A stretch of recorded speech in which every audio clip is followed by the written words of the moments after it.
જય શ્રી કૃષ્ણ મિત્રો, હું છું અસ્મિતાબેન મુગલપરા. મારા રસોડામાં તમારું સ્વાગત કરું છું. આજે આપણે બનાવશું લાપસી. તો ચાલો બનાવીએ. લાપસી બનાવવા માટે મેં ભાખરીનો લોટ, ગોળ, બદામ અને ટોપરું અને એલચી પાવડર અને ઘી લીધું છે અને પાણી લીધું છે. આજે આપણે અલગ રીતે લાપસી બનાવશું. ભાખરીનો લોટ મેં લીધો છે એ ચાળીને જ લીધો છે. હવે પહેલા આપણે શેકી લેશું એને. આપણે ધીમા ગેસે શેકવાનું છે, લોટ નીચે બળી જાય.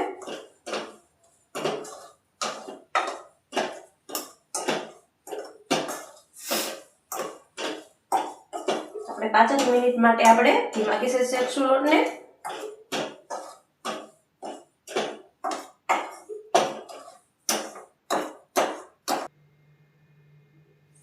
આપણે એકદમ સરસ લોટ શેકાઈ ગયો છે. હવે આપણે ગેસ બંધ કરી દઈશું.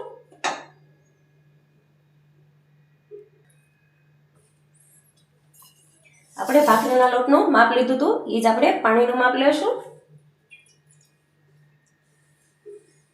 1 વાટકો લોટ હતો, એમાંથી આપણે થોડું ઓછું પાણી મૂકશું અને પાણીને સરસ આપણે ઉકળવા દેશું. પાણીમાં આપણે એ પાવડું તેલ એડ કરશું.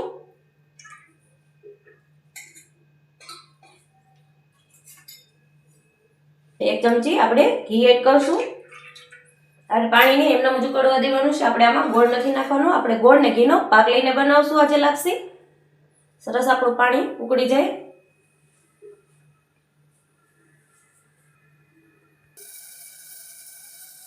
પાણી આપણું સરસ ઉકળી ગયું છે. હવે આપણે લોટ શેક્યો તો એમાં નાખી દઈશું.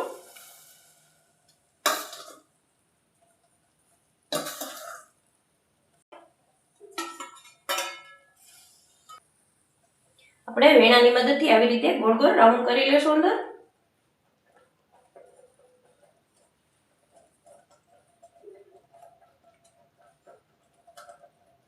અને 10 મિનિટ માટે આપણે બફાવા દેશું.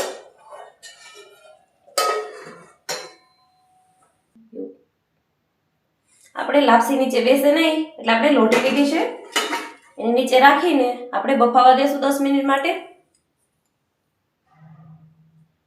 થોડી વાર માટે બફાવા મૂકી હવે આપણે હલાવી દેશું લાપસીને.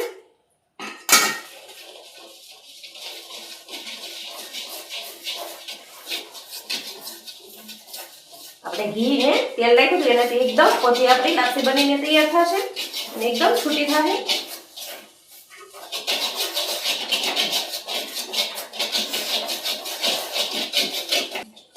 એ થોડી વાર આપણે બફાવા દેશું.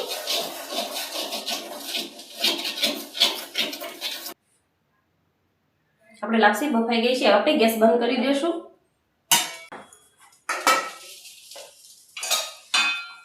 સરસ રીતે આપણે હલાવીને આપણે ડીશમાં કાઢી લેશું.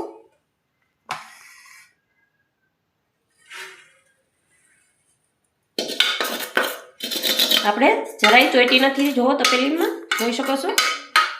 હવે આપણે ઠરવા મૂકી દેશું 10 મિનિટ માટે. આપણે ઠરવા મૂકી દીધી લાપસી, જોઈ શકો છો. એકદમ આપણે બાફીને તૈયાર કરી હતી, એકદમ છૂટે છૂટે દાણો થયો છે. હવે આપણે એનો પાક લઈ લેશું. એ કઢાઈ લીધી છે, આપણે એમાં ઘી એડ કરી દેશું.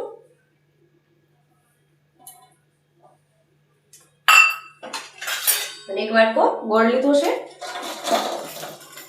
એમાં આપણે એડ કરી દઈશું અને આપણે એનો પાક લઈ લેશું. આજે આપણે લાપસી પાક લઈને બનાવશું.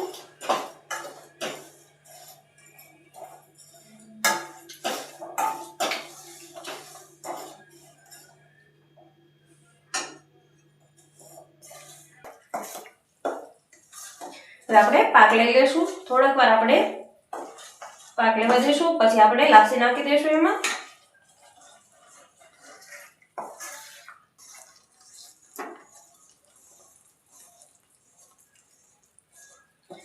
આપણે ગોળમાંથી ઘી છૂટું પડી જાય ત્યાં સુધી આપણે હલાવશું.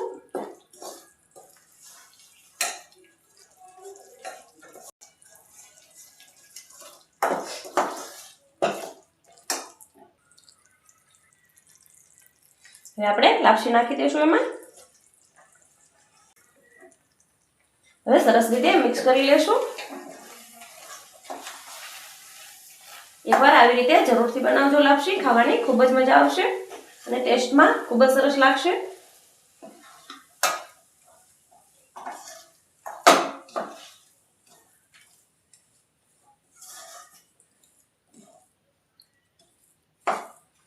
બધું આપણે મિક્સ કરી લેશું અને આવી રીતે હલાવશું એટલે આપણે બધું લાપસી આપણી છૂટી પડી જશે એકદમ.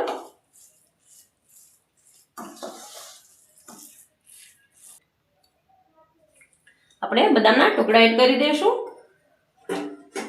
ટોપરું એડ કરશું, 1 ચમચી એલચી પાવડર લીધો છે એ એડ કરી દઈશું અને સરસ રીતે મિક્સ કરી લેશું બધું.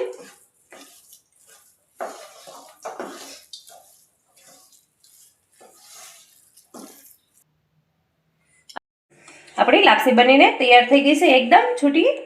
હવે આપણે બાઉલમાં સર્વ કરી લેશું. આપણે ગોળ અને ઘીનો પાક લઈને લાપસી બનાવી હતી, એકદમ છૂટી લાપસી બનીને આપણી તૈયાર થઈ છે. જો મારો વિડીયો તમને ગમ્યો હોય તો વિડીયોને લાઇક કરજો, શેર કરજો અને સબસ્ક્રાઈબ કરજો.